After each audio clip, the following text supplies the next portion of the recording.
Welcome to my channel. This is my 1996 Volvo 850 GLP.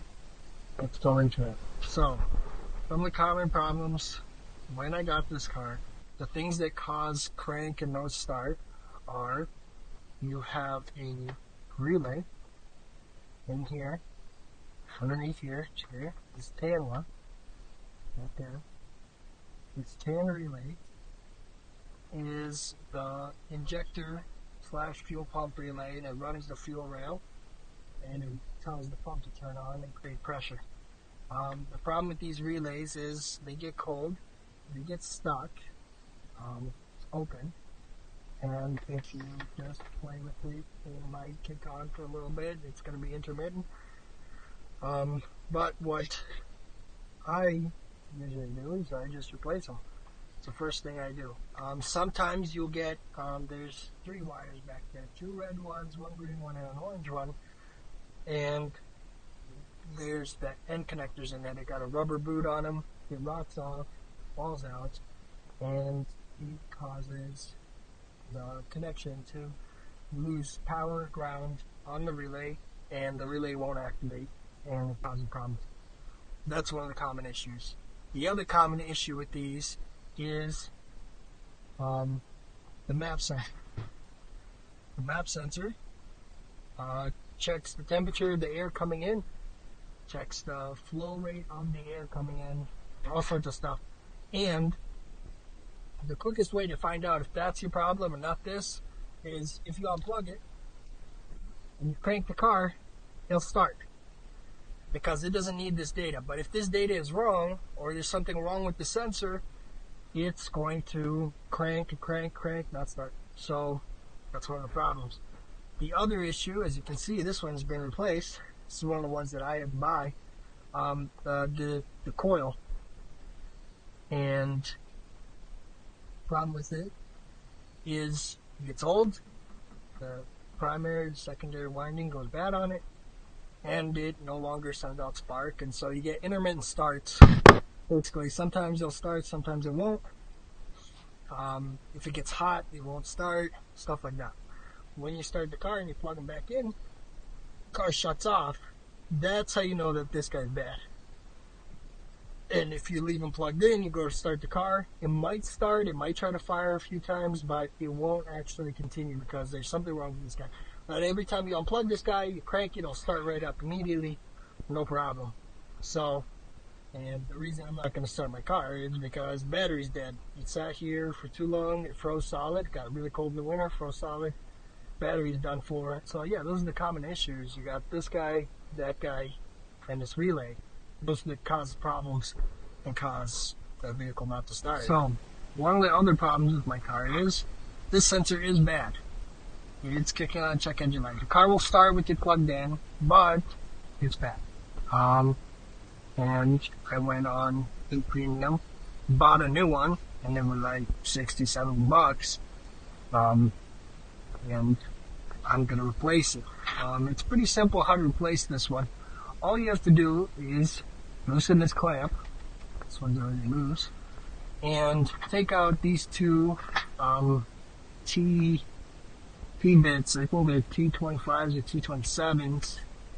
Just take these 2 out, pull this guy off. Now, you're going to have to fight this guy, this plastic hose, to come off this guy, because there's a lip in here, and you got to really yank on it to get it off. So, that's one of the things you're going to have to fight. But it'll come right out, you replace it, plug it back in, and start the car. It should be fine. Let's get into it here. About fire screwdriver. Loosen the clamp. Loosen it a bunch. Otherwise you're going to have a hard time trying to down open this guy. And you kind of have to bend down over it. Next things I usually do is pull this hose off, and I just pop all these things out. And another one back here. See it? right there. And I think we want to stay off.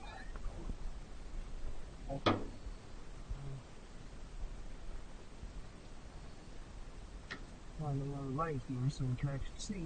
I don't know if it's creating enough glare or not.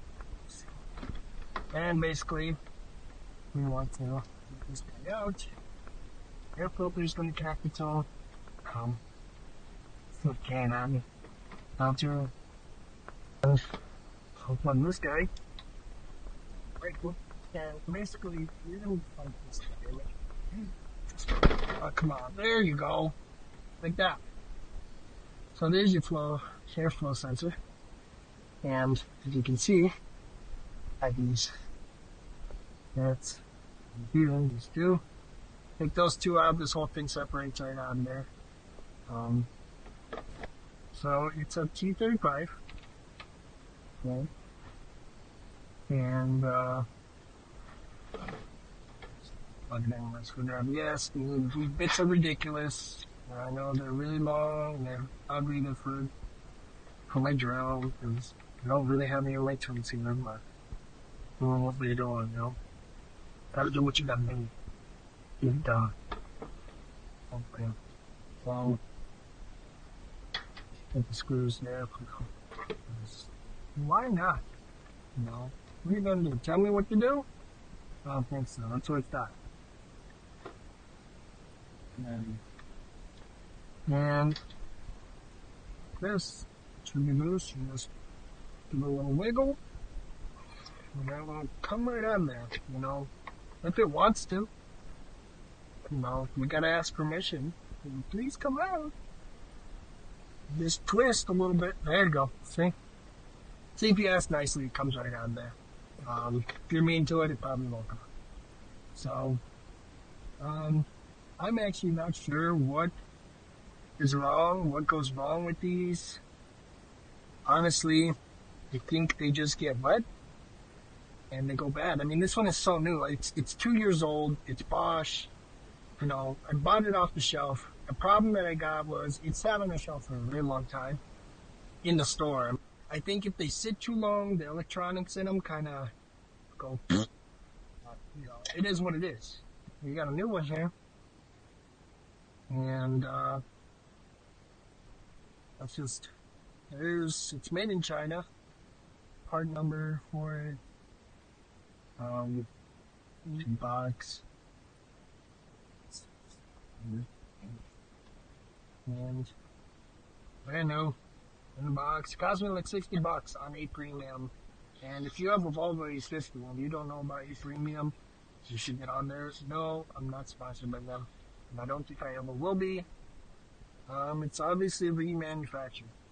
Because it's completely different than the OEM one. The OEM one is Bosch. And it's got a part number there. It's the same thing. I mean, it's the same sensor. They're all labeled in the top the same. Everything is exactly the same. So I don't see any problem. I don't know what's wrong with that one, but it's kicking on check engine light. I can't figure it out. And, you know, all I'm saying is, whatever. So, put this guy back in here. Make sure you orient him in the right direction. This way, not that way. If you put this guy in backwards, that tab right here, unlock him in, this cover, that clip is missing, it is what it is, you know. But just orient it so that way it's this guy facing out, because when you put him in, it's gonna go like that. Let's start these screws in here. One. All the way down with the screwdriver. So easy to replace one these days.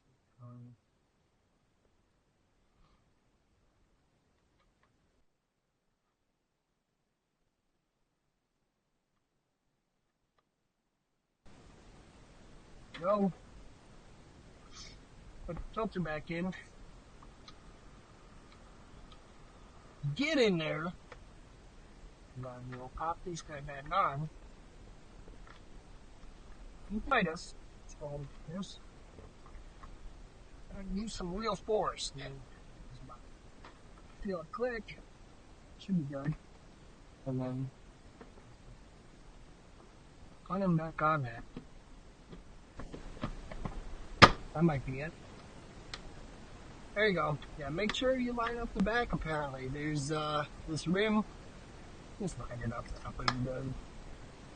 Don't be silly. Just do it. So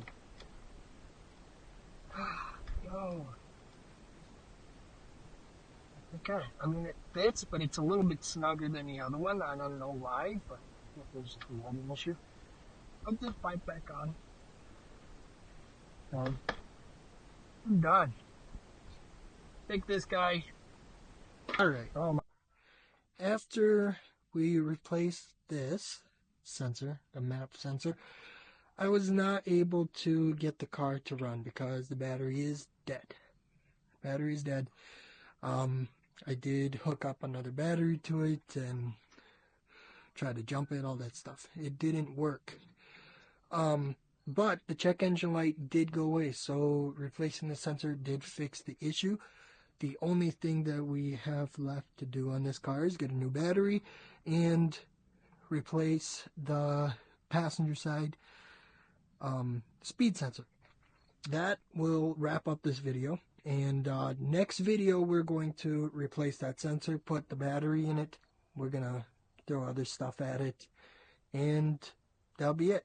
Follow along with the channel. I'll catch you guys next time.